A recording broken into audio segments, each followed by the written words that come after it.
ನಟ ದರ್ಶನ್ ಅವರು ಇನ್ನೇನು ಜಾಮೀನು ಪಡೆದು ಹೊರಬರ್ತಾರೆ ಅನ್ನುವಷ್ಟರಲ್ಲೇ ಜಾಮೀನು ರದ್ದಾಗಿ ಇನ್ನು 1 ವರ್ಷದವರೆಗೂ ಜಾಮೀನು ಇಲ್ಲ ಎನ್ನುವ ಸುದ್ದಿ ತಿಳಿಯುತ್ತಿದ್ದಂತೆ ಕುಟುಂಬದವರಿಗೂ ಆಪ್ತರಿಗೂ ಹಾಗೂ ಅಭಿಮಾನಿಗಳಿಗೂ ದೊಡ್ಡ ಆಘಾತವಾಗಿದೆ. ಜೈಲಲ್ಲಿರುವಂತಹ ನಟ ದರ್ಶನ್ ಅವರನ್ನು ನೋಡಲು ಇದೀಗ ನಟ ವಿಜಯ್ ರಾಘವೇಂದ್ರ ಅವರು ಹೋಗಿದ್ದಾರೆ ಎನ್ನುವ ಮಾಹಿತಿಗಳು ಕೇಳಿಬರುತ್ತಿದೆ.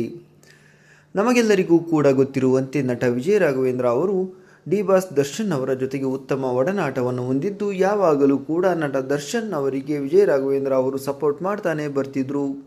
ಇದೀಗ ಸುಪ್ರೀಂ ಕೋರ್ಟಿಂದ ನಟ ದರ್ಶನ್ ಅವರ ಬೇಲ್ ಅಪ್ಲಿಕೇಶನ್ ರಿಜೆಕ್ಟ್ ಆದ ಬೆನ್ನಲ್ಲೇ ನಟ ವಿಜಯ್ ರಾಘವೇಂದ್ರ ನಟ ದರ್ಶನ್ ಅವರನ್ನು ನೋಡೋಕೆ ಜೈಲಿಗೆ ಹೋಗಿದ್ದು, ಇದಕ್ಕೆ ಬೇಕಾಗಿರುವ ಪರ್ಮಿಷನ್ ಅನ್ನು ಜೈಲಾಧಿಕಾರಿಗಳಿಂದ ಪಡೆದುಕೊಂಡಿದ್ದಾರೆ ಅಂತ ಹೇಳಲಾಗ್ತಿದೆ. ವಿಜಯ್ ರಾಘವೇಂದ್ರ ನಟ ದರ್ಶನ್ ಅವರನ್ನು ನೋಡಲು ಪರಪ್ಪನ ಅಗ್ರಹಾರ ಜೈಲಿಗೆ ಹೋಗಿದ್ದು, ನಿಜವಾಗಿಯೂ ಇದೊಂದು ಆಶ್ಚರ್ಯ ಭೇಟಿ ಅಂತಾನೆ ಹೇಳಬಹುದಾಗಿದೆ.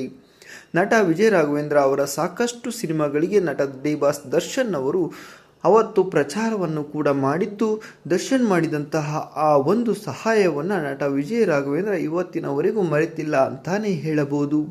ಹಾಗಾಗಿ ದರ್ಶನ್ ಅವರನ್ನು ಭೇಟಿ ಮಾಡಿ ಆರೋಗ್ಯ ವಿಚಾರಿಸಿದ್ದು, ಎಲ್ಲ ಒಳ್ಳೆಯದಾಗುತ್ತೆ ಎನ್ನುವ ಮಾತು ಹೇಳಿದ್ದು, ಅವರಿಗಾಗಿ ತಂದ ಹಣ್ಣುಗಳನ್ನು ಕೊಟ್ಟು ತೆರಳಿದ್ದಾರೆ ಎನ್ನುವ ಸುದ್ದಿ ಸೋಷಿಯಲ್ ಮೀಡಿಯಾದಲ್ಲಿ ಹರಿದಾಡುತ್ತಿದೆ. ವಿಜಯ್ ರಾಘವೇಂದ್ರ ಅವರ ಬಗ್ಗೆ ನಿಮ್ಮ ಅನಿಸಿಕೆ ಅಭಿಪ್ರಾಯಗಳನ್ನು ತಪ್ಪದೇ ಕಮೆಂಟ್ ಮಾಡಿ ತಿಳಿಸಿ.